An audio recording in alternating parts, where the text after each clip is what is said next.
30% en los precios de las naftas de un día para el otro.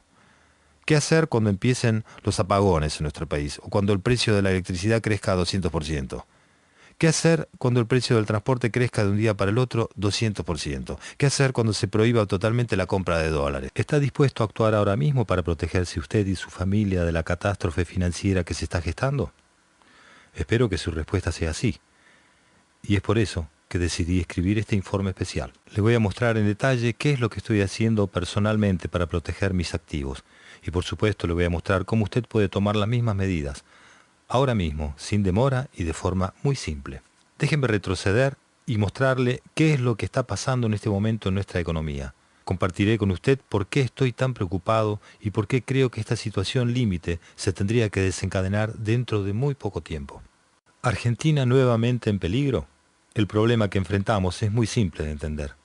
Y no solo eso, fue el culpable de muchas de nuestras crisis pasadas. Desde hace 3 años que nuestro gobierno gasta mucho más de lo que ingresa, es decir, su presupuesto anual cierra con pérdidas. Esa diferencia negativa se está pagando con fuentes que pronto, muy pronto se van a agotar. Preste atención a los números que le voy a mostrar. Números que se basan en las estadísticas oficiales, datos concretos y reales que informa el mismo gobierno argentino. Durante el primer semestre de 2011, el Estado perdió 16.350,9 millones de pesos. Si esta tendencia continúa durante el resto de 2011, la pérdida total del Estado podría llegar a 42.000 millones de pesos anuales. Y esto no es lo peor. 2011 no es el primer año de déficit fiscal. En 2009 y 2010 el gobierno también perdió dinero. Espere un minuto, dirá. ¿Cómo llegamos a estas cifras si siempre leo en los medios que Argentina logra ingresos mayores a sus gastos y que tiene superávit fiscal? Sí, eso es lo que informa el gobierno y los medios. Y eso es lo que los políticos quieren que creamos. Pero esos números se logran implementando lo que termina llamándose contabilidad creativa. Contabilizar como ingresos el dinero que sale de las reservas del país. Es decir, se está contando como ingresos corrientes el dinero que se usa de las reservas del Banco Central y también el dinero que sale de las reservas que tiene el Estado para el pago de futuras jubilaciones. Es absolutamente increíble que se dé esta situación. Para que quede bien claro este punto, vea el siguiente cuadro. Como le comentaba, en 2009 empezó el déficit y ese mismo año empezaron a aparecer como ingresos corrientes los ingresos que venían de nuestros ahorros. Pero en 2011 es cuando la situación se va a profundizar. El gasto del gobierno está totalmente desbocado, crece a un ritmo alarmante. El déficit fiscal es una bola de nieve que no se puede detener. Se preguntará, ¿qué está haciendo el gobierno para controlar esta situación cada vez más grave? ¿Están bajando gastos? ¿Incrementando ingresos? ¿Pidiendo deuda? Nada de eso. Los gastos están creciendo a un ritmo del 40% anual, mientras que los ingresos están creciendo a una tasa del 30% anual. El déficit crece sin pausa. Deuda, imposible. Desde que dejamos de pagar en 2002, nadie nos cree. Nadie nos presta un solo centavo. Tendremos que arreglárnoslas solos. La cuestión es que, si sigue aumentando el déficit en la misma tendencia que lo viene haciendo, ¿cómo va a pagar el gobierno estas crecientes pérdidas anuales? Los subsidios a energía y transporte aumentaron 100% durante el último semestre. Pasaron de 13% a 20% del presupuesto nacional. Si sigue esta tendencia, en poco tiempo explicarán casi 50% del presupuesto nacional. ¿Es sostenible?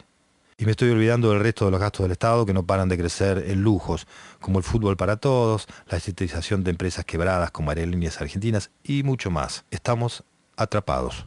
Nuestra gran ventaja está próxima a desaparecer. Verá.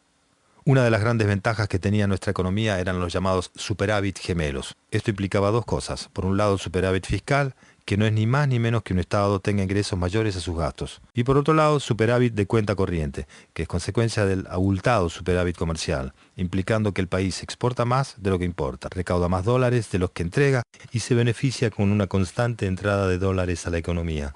Ambos superávit blindaban la economía ante cualquier problema. Si hasta nos pudimos dar el lujo de no tomar deuda adicional desde la época del default de 2002 y pudimos pagarle lo que le debíamos al Fondo Monetario Internacional en 2006 y pasar la crisis global de 2008 razonablemente bien. Todo esto gracias a los superávit gemelos que tuvimos por muchos años. Los aprovechamos y con creces. Pero esta situación se está acabando. Esta gran ventaja está desapareciendo. El superávit fiscal se esfumó hace 3 años y es cada vez más grande, como le mostré hace un rato. El gobierno, a pesar de esto, siguió tranquilo, ya que habrá pensado, no solo tengo todavía el superávit comercial, sino también tengo las reservas del Banco Central. Los ahorros nos protegen. Las cosas no son así. Por un lado, el superávit comercial está decreciendo a un ritmo veloz. Dele una mirada al siguiente gráfico. La caída del superávit comercial es brusca. Y todo esto pasa teniendo en cuenta que todavía el clima internacional es aún aceptable. ¿Se imagina los números si el mundo entra en crisis, si sube la tasa de interés global, si el precio de la soja empieza a bajar o Brasil devalúa su moneda? Podemos entender al superávit comercial como un canal bastante directo para incrementar los ahorros del país. Mientras hubo superávit comercial, nuestros ahorros crecían. Ahora que este superávit está terminando, nuestros ahorros están estancados. Desde mayo de 2010, que nuestras reservas están estancadas en torno a los 50.000 millones de dólares. Esto ya se está dando. Es una realidad. En lo que va del 2011, las reservas internacionales de 2 bancos centrales de América del Sur no han crecido. Los países en cuestión son Argentina y Venezuela. Por lo tanto, a partir de este momento, el Estado va a tener que financiar sus excesos con los ahorros que pudo acumular hasta hoy. Estos no solo no crecen, sino que también disminuyen de forma vertiginosa. La cuenta regresiva ya comenzó.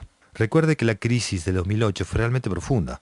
Por un lado, varios de los grandes bancos americanos quebraron. Se llegó a afirmar que era el fin del capitalismo. Pero al mismo tiempo, en Argentina estalló la crisis del campo y se dio la confiscación y estatización de las AFJPs. Factores externos e internos confluyeron para crear un escenario por demás complicado. Argentina pudo pasar con éxito esta situación porque la economía todavía era robusta y fuerte. Teníamos superávit gemelos y nuestras reservas crecían. Gracias a eso pudimos solventar la terrible salida de capitales que experimentó el país ese año. En 2008 salieron del país 23.000 millones de dólares. Personas y empresas asustadas por la marcha de la economía argentina cambiaron sus pesos a dólares y decidieron resguardar su dinero en la incertidumbre económica. Y esto en un solo año. En un solo año salió un monto equivalente a la mitad de nuestras reservas en el Banco Central.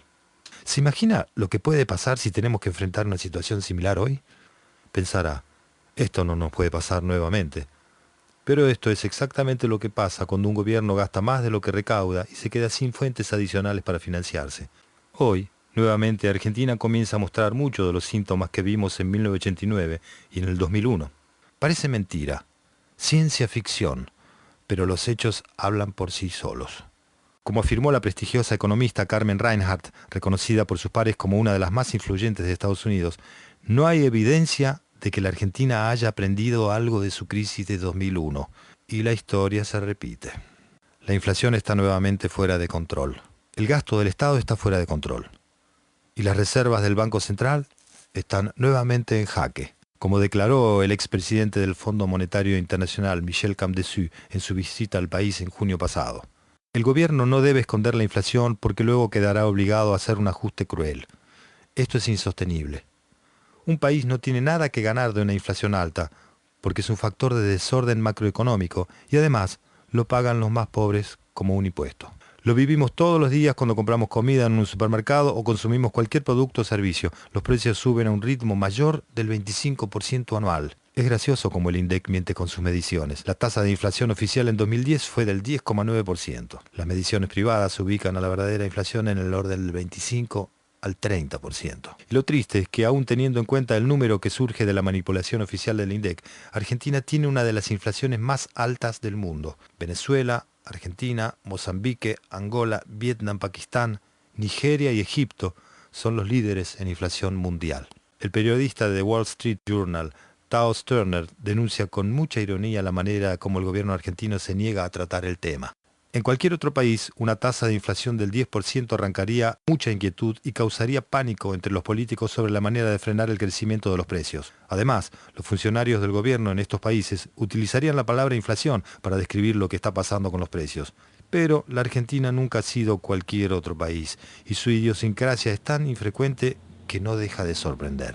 En Chile, la inflación en 2010 fue del 3%.